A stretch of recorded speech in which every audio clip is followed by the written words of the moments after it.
નમસ્કાર મિત્રો અને વડીલો, તમારું બધાનું ગુજરાતી સ્ટોરી ચેનલમાં સ્વાગત કરું છું. જો આ સ્ટોરી તમને પસંદ પડે તો આ ચેનલને સબસ્ક્રાઈબ, લાઈક, શેર અને કમેન્ટમાં અભિપ્રાય જરૂર આપજો.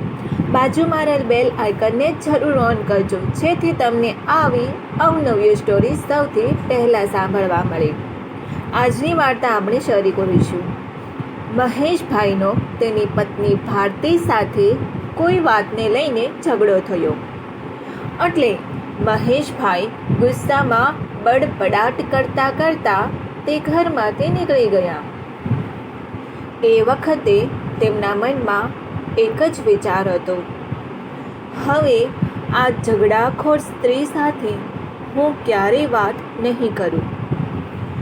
મહેશભાઈનો ગુસ્સે બોલતો હતો, મને ખબર નથી કે ભારતી પોતાની જાતને શું માને છે. જ્યારે પણ હું તેને જોઉં છું, હવે એકલી કેવી રીતે રહેશે? આખો દિવસ લડે છે અને મને શાંતિથી જીવવા જ નથી દેતી. મહેશભાઈ નજીકના ચાના સ્ટોલ પર ગયો, ચાનો ઓર્ડર આપ્યો અને સ્ટૂલ પર બેસી ગયા અને ચા આવવાની રાહ જોવા લાગ્યા. જો આ સ્ટોરી તમને પસંદ આવે તો ચેનલને સબસ્ક્રાઈબ કરવાનું ભૂલતા નહીં. થોડી વારમાં ચા આવી એટલે પીવા લાગ્યા. એટલામાં પાછળથી અવાજ આવ્યો, આ ઠંડીમાં બહાર ચા પી રહ્યા છો? મહેશભાઈએ પાછળ વળીને જોયું તો એક વૃદ્ધ માણસ બેઠો હતો.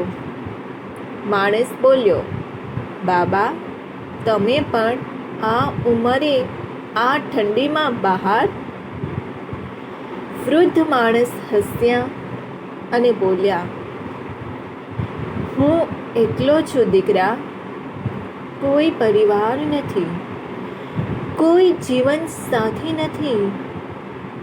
તમે પરણિત લાગો છો. મહેશભાઈ બોલ્યા, મારી પત્ની મને ઘરે રહેવા જ નથી દેતી, સતત બડબડાટ કરે છે, મારું જીવન નરક બનાવી દીધું છે. વૃદ્ધ માણસની આંખો ભીની થઈ ગઈ. તે ધીમેથી બોલ્યા, પત્નીથી જીવન ધન્ય બને છે. દીકરા, મારી પત્ની ગયાને 8 વર્ષ થઈ ગયા. જ્યારે તે જીવતી હતી ત્યારે મેં ક્યારેય તેની કદર નહોતી કરી, પણ હવે હું તેને ભૂલી શકતો નથી. મારી પાસે મોટું ઘર છે દીકરા, વહુ અને સંપત્તિ પણ છે, બધું છે, પણ તેના વિના કંઈ જ નથી. ઘર ખાલી લાગે છે, જીવન નિર્જીવ બની ગયું છે. હવે સમજાયું, તે ફક્ત મારી પત્ની નહોતી, મારા હૃદયના ધબકારા હતી. હવે જીવતા ખાતર જીવી રહ્યો છું. એની બહુ યાદ આવે છે. પછી થોડી વાર શાંત રહીને પછી એ વૃદ્ધ માણસ બોલ્યા,